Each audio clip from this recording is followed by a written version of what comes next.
God damn it. All right. Hello, everybody. Ladies and gentlemen, welcome to the Tayler Yarish Show. I am Tayler Yarish. I'm your host. This is the fucking 17th episode. I don't know what it is. One of the episodes. I was going to start. I was drinking something and I'm out of it. So pause 2 seconds. 2 seconds. I'll be right back.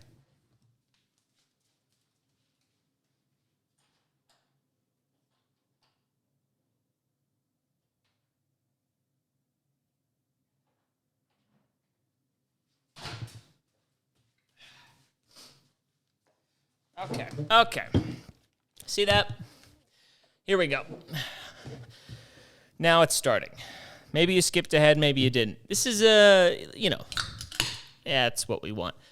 This is a professional podcast, but it's also not, you know what I'm saying? I could have, and I'm going to leave that in. I could have cut it out. I could have cut it out of the, end product there, but this is, you're part of the experience. What's up? What's going on? If you're listening to this, it's the Monday after Easter. It's not the Monday after Easter right now, nor is it Easter. Normally I do these on Sundays, but we're going to, it's a holiday. We're going to be down south and with Kate's family eating whatever it is you eat on Easter. Is there a traditional thing? I don't think so. I feel like just, food and pastel colors. That's Easter, right? And we celebrate Jesus rising. Did he rise from the dead or was he brought back to life?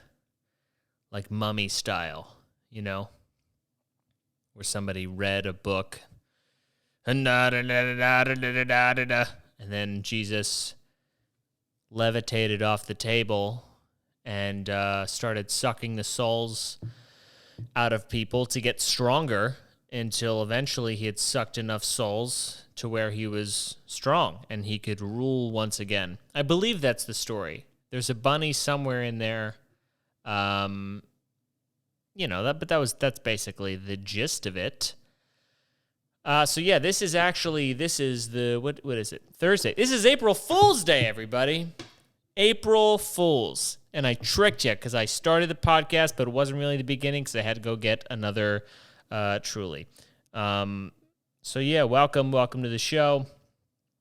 This is a weird one, man. I was sprung upon me. I was like, oh shit, I got to record them before we go down. Usually I have a week to digest and I have something to, by the time I'm ready to record, I'm like, I need to say something. I don't really have anything I need to say, so it's kind of just a fun, whatever you want to call it. I'm very anxious to get back. It's one of those things where, the closer you get to something, I can't make it come sooner. The fact that that's what she said. I don't know. I can't, I'm trying to get back to New York because I'm just excited about fucking doing comedy again and, the date of our flight and everything. You can't make it come sooner. So you just have to be patient, and it's something I'm not good at. It's something I'm working on. It's something I'm working on with myself, I'm just trying to, be better. I'm just trying to be better every day. It's all about growth. It's all about growth and just being who I am, Dude, we've been watching this fucking show. Temptation Island. I don't know if you've ever watched it, but it's flippin' bananas. It's classic. It's classic reality TV. And it's a great, great reality TV show. If you don't know the show, basically the premise is these four couples, their relationship may or may not be a little bit on the rocks, and so they decide to test it. They go to this island where the guy goes to one end of the island, the girl goes to the other, and they're each on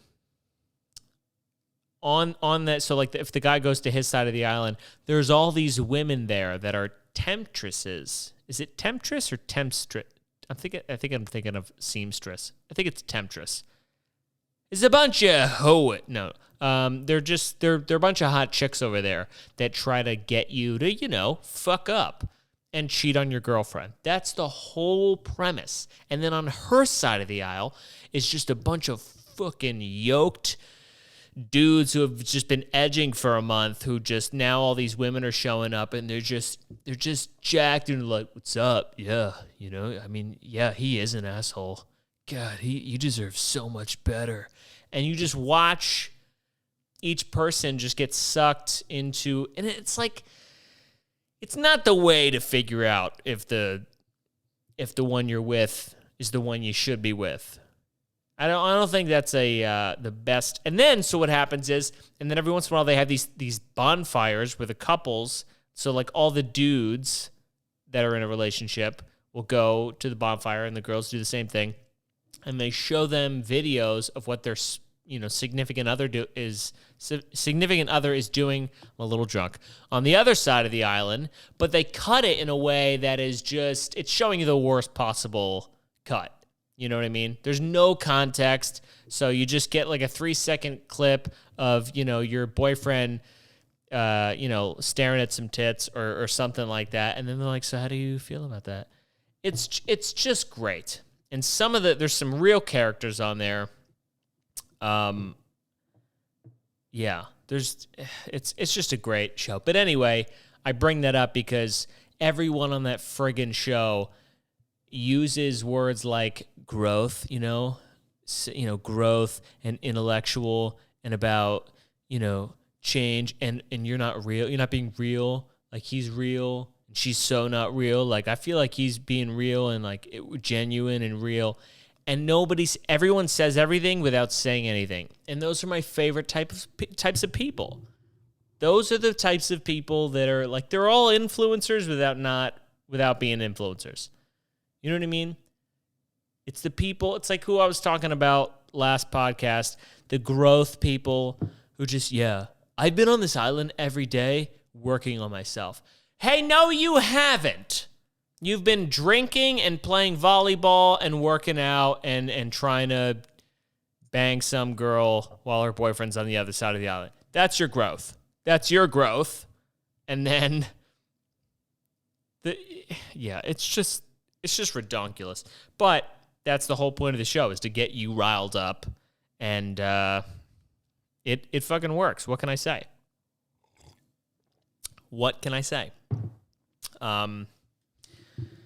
I think today it's like the 25th anniversary of Tommy Boy I think it's the 25th anniversary of Tommy Boy,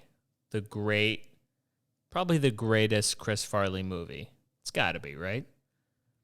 I mean, it's a fantastic film. And it's funny that I didn't know it was going to be the 25th anniversary. I was actually watching, the other day, I was watching Beverly Hills Ninja, which, if you haven't seen that Chris Farley movie, it's a sleeper. I mean, it's fantastic. And sometimes you don't know if, the movies that were from your childhood, you think about them in a way that they hold a special place in your heart because you grew up watching them. And sometimes you don't know until you rewatch it again. Like, that happened, with Kate and I. We were always like showing each other movies, and I show her the movies that I grew up watching, and then she shows me the movies that she grew up watching. And mine are they're just better. And she didn't really grow up watching good movies. She grew up watching a lot of like movie musicals, like Across the Universe, or just things that are, if you're talking about great movies, if you're talking about movies, you're going to show someone like, hey, these are the movies. And if it's something that's just, hey, I'm going to show this because this is what I grew up watching and it's important to me and it was part of my formative years, yada, yada. Okay, I can appreciate that. But that's a different pitch than, hey, this is a great movie. This should be heralded on the top of the, what is it, IFC or whatever that acronym is for the movie list. That 100 best movie list or whatever. Yeah. Ben Kirschenbaum, I think he was doing a thing. If you don't know who Ben Kirschenbaum is, go follow him on Instagram. Funny comic. He was doing like a review of the 100 movies. I don't know if he made it through all the 100. That's quite a feat if he did.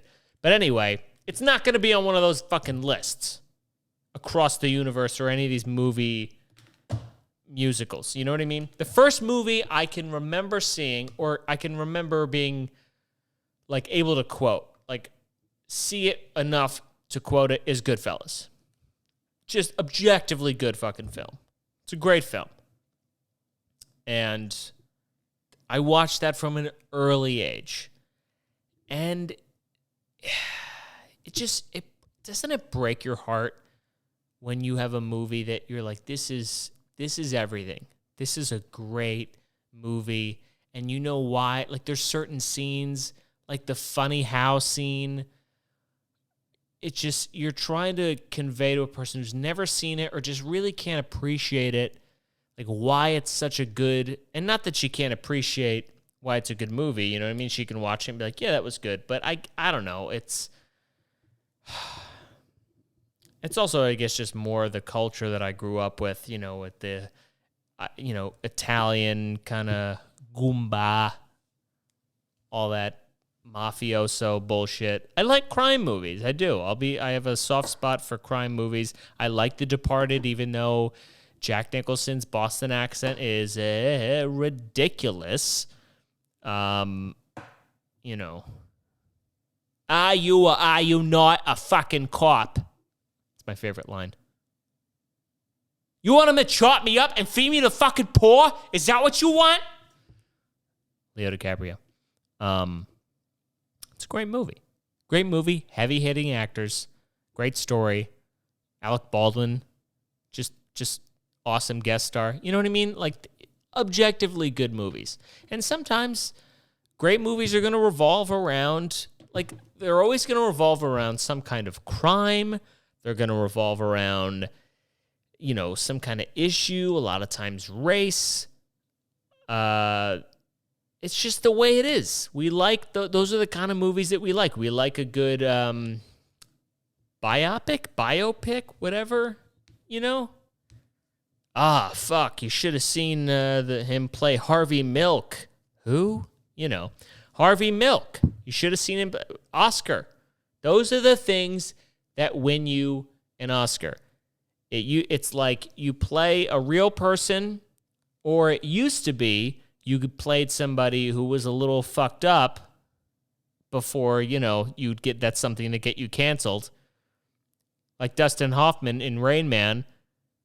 And then they wouldn't do that now. Now it'd be like, well, why don't you just get an actual mentally challenged person to play that? There's plenty of them. I don't understand. But that's the world we're living in today, everybody, folks.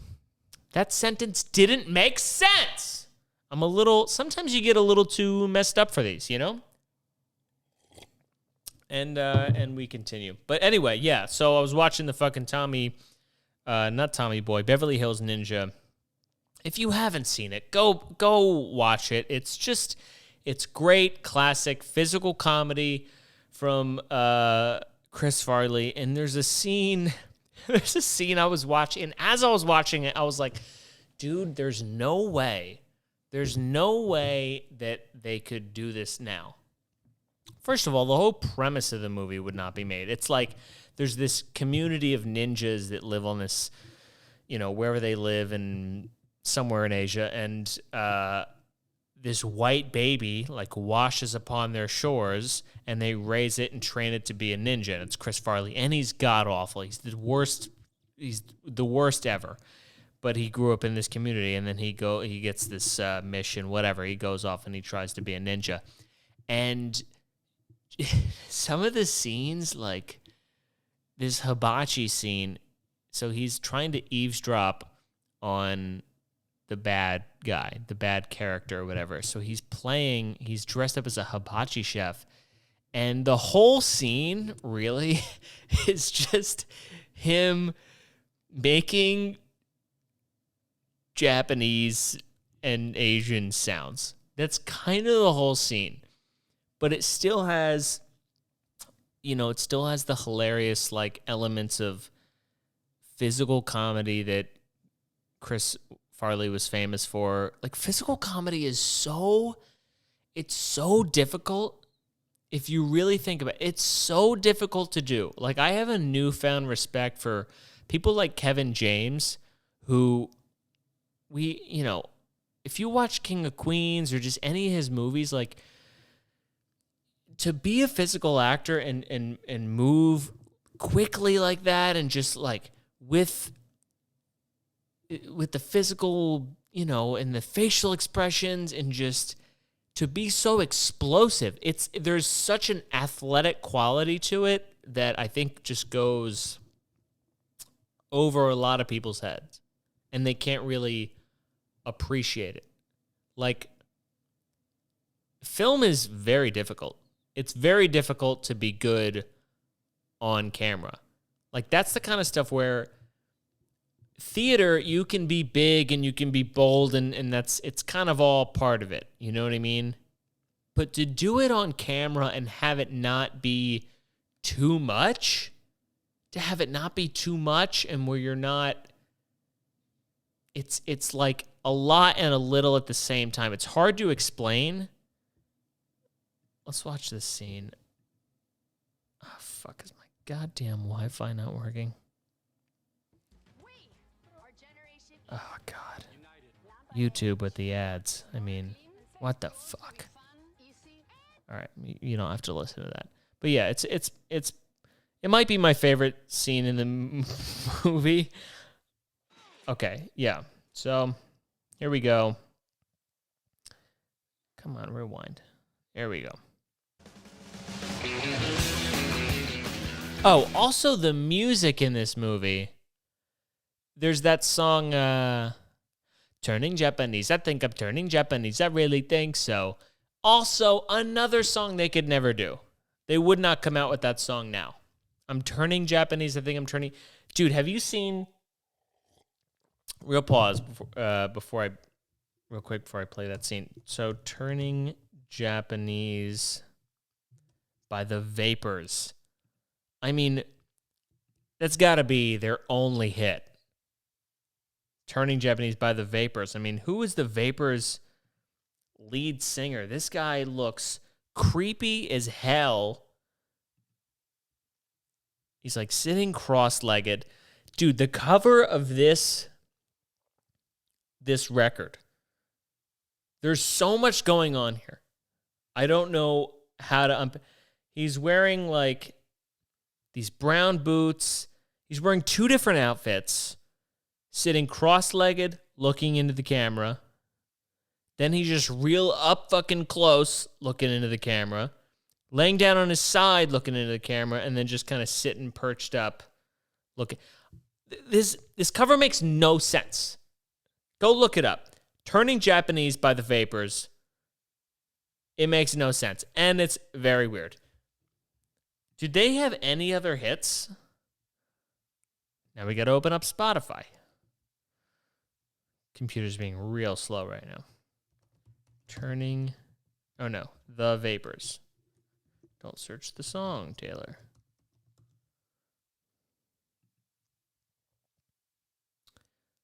Oh my God, dude, that's hysterical. So the Vapors, their number one song, Turning Japanese, has 21,560,828 plays. Their next most popular song is Crazy, 113,000. I mean, is that the biggest? I don't know if that's the biggest one-hit wonder, but that's fucking up there. Isn't that crazy how that happens? Like, how do one-hit wonders? People just don't give you another chance. You put out a song, they're like, dude, this song fucks. And then you're like, oh, well, you think that's good. How about this one? And then they not like the next song, they never listen to you ever again. That's crazy. So whatever, that song's in there. But yeah, so. Oh, did it restart? Fuck. They pull up. see the hibachi guy. He's doing the real thing. And then Chris Farley comes out. Where is it?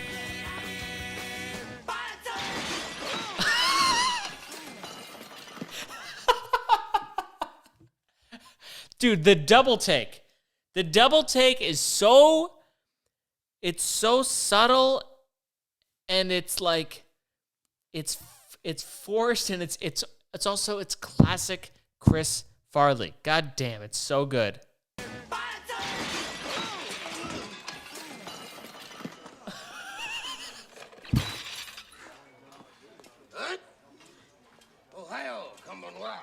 Could not do it. Could not do it today.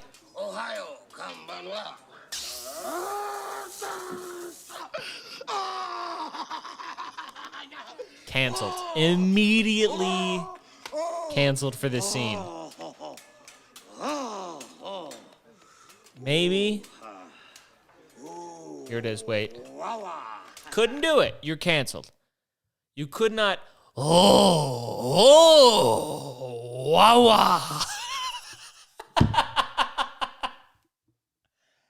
Oh my God. Dude, how?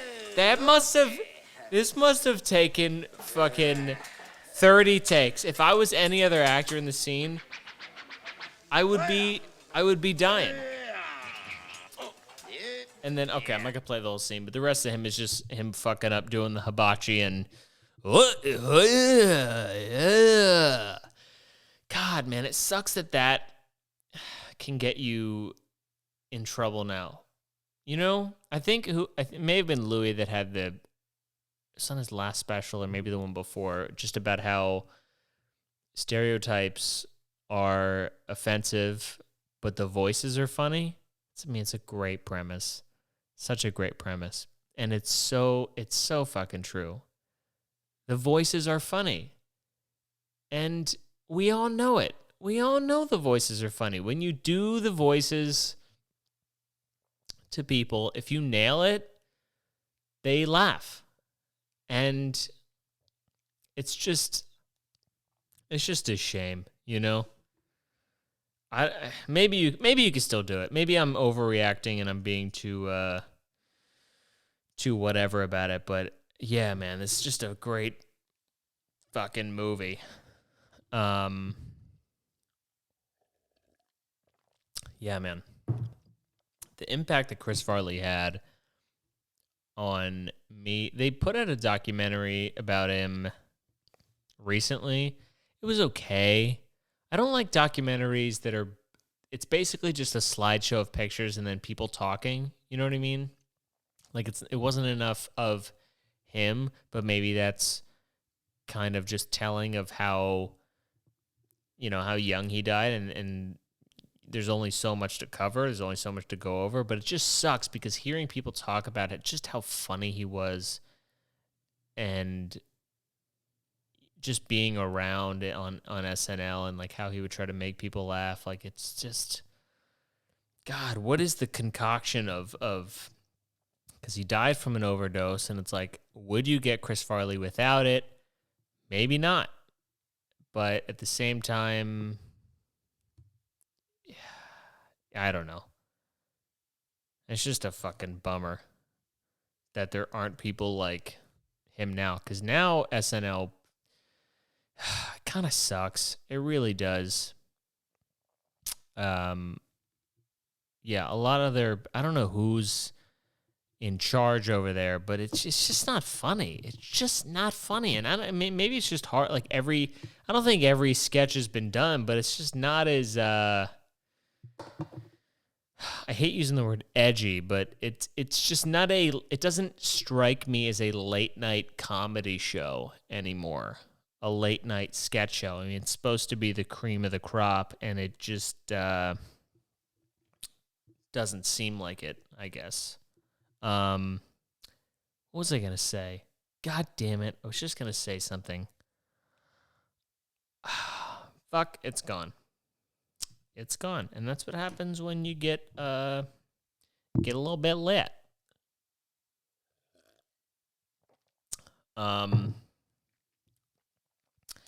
Hope everyone's doing all right. Today is actually, can't believe I've gone this long and I didn't mention it. I didn't put it up on the gram that I got my second vaccine shot today. Got the second vaccine, Pfizer, because, I'm better and I'm not taking fucking whatever it is. I only get the top. So we got Pfizer. Isn't it crazy? You forget that they also do Viagra. Like how much are you killing it when your second biggest product right now is Viagra? I mean, holy hell. I feel bad. Dude, honestly, I feel bad for people who get like the AstraZeneca or the ones that nobody even really knows about. They're just sticking God knows what in you. And that's something you never thought about with vaccines. Like, is there a better one and are there shittier ones? Like before, when you get the flu shot, which just has been kicked to the curb. I was in Costco and I saw a sign they had up. It was like $20, get your flu shot today. And it's like, dude, who's getting the flu shot? Who's getting the regular old flu shot right now? Nobody. All other sicknesses have disappeared. There's nothing else. You cough, COVID. You sneeze, COVID. Chills, COVID. It's like that scene in The Waterboy. You know? Because a fever is COVID. Everything is COVID to you, mama. You know? Well, I like school, and I like football. And I like Vicky, and she likes me back. And she showed me her boobies, and I like them too. Another classic. Another classic. People shit on Adam Sandler, and they say his movies suck. And I say, how dare you? Most of the recent ones are not that great. I'll give it to you. But also, fucking classics. I don't like using the word cult classic. You know, people are like, oh, this is a cult classic. And like, or it's just a classic. It could just be a fucking classic. It makes it seem like, oh, there's this cult of people that really love this movie, but it's actually a shitty movie. I guess that actually does exist because because the Rocky Horror Picture Show exists, and that, you could say, is a cult classic because that is a fucking terrible movie that a lot of people are into. And there's a weird culture around it where you watch it and you dress up and there's, you put V in blood on your face if you're a virgin or something like that, or it's like if you've never seen it. Dude, we did some weird shit in college. I went to the college, I was in the theater program or whatever, and I got dragged to this, it was a show. They were doing the show, Rocky Horror Picture Show, but then it's like they play the movie in the background while they're doing the show. I don't know. There was a cute girl in the show that I liked at the time and whatever. But so I went and like, dude, this fucking show, it's terrible. It's not good. And people will pretend it is. Like, that's how I felt watching it. I was just looking around being like, are you guys not seeing what I'm seeing? But it's like one of those things where, they say something and then everybody in the audience who's in on it knows the thing to say back. It's like church. You know what I mean? You either know the shit to say or you don't. Peace be with you. It was like that. And I didn't know I was a virgin or whatever. And I didn't know the right things to say. So they were, yeah, that's a perfect example of, I guess, what a true cult classic is that is not good. It's just not good. So I don't like putting things like Tommy Boy and, Billy Madison or any of those under that umbrella term because they're just not the same.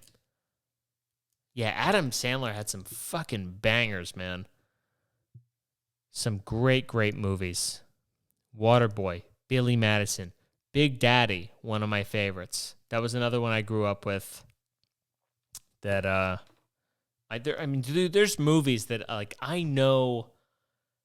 It feels like I know almost every word. You know, like The Birdcage, classic. I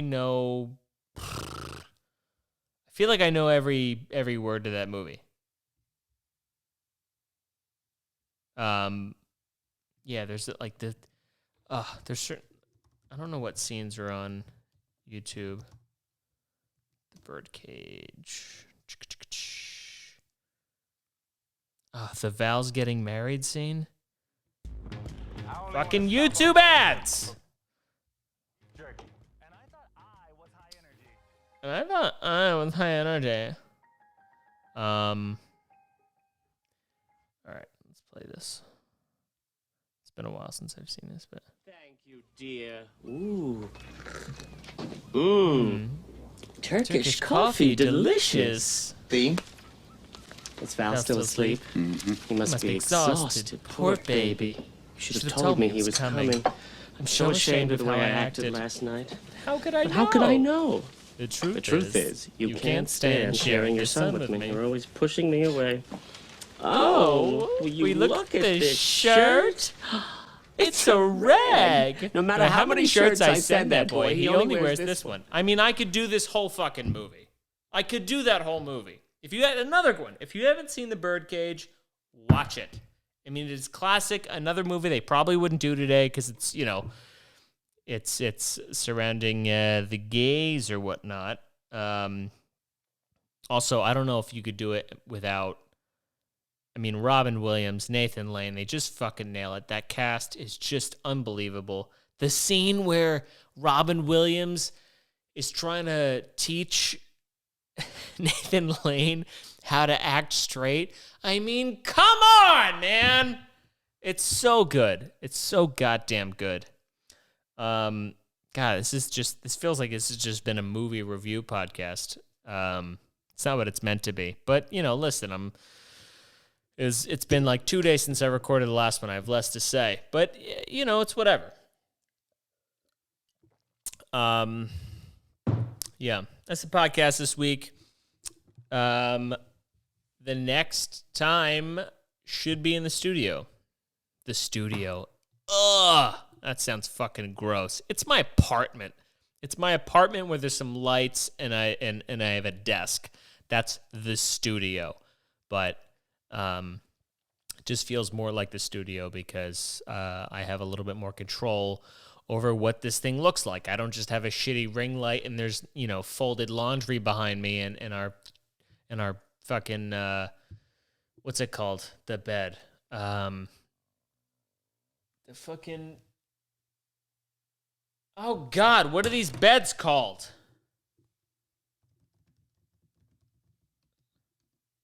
God, Murphy bed. There's not a Murphy bed down behind me. Yeah. So that's the podcast this week. Next week, we'll be back in New York. I'll be fully vaccinated, so I don't want to fucking hear shit from anybody. If you see me, you know, 4 feet outside the bodega without a mask on, I'm fucking vaccinated, man. Fully vaxxed. So don't give me shit. If these things work, they should work. Let's just get back to you know, just coughing on each other, dude. Spit in someone's mouth. I can't wait. Yeah, that's it. That's the podcast. Go get Pfizer because it's the shit. So far, no side effects. So far, no side effects. They say you're supposed to have side effects on the second one. I got it earlier this morning, so I should be feeling like crap right now, but we're good, baby. We got a fucking Truly and an Alpha Brain going, so I'm ready to rock, all right? Yeah, thank you very much. That's the podcast. Peace.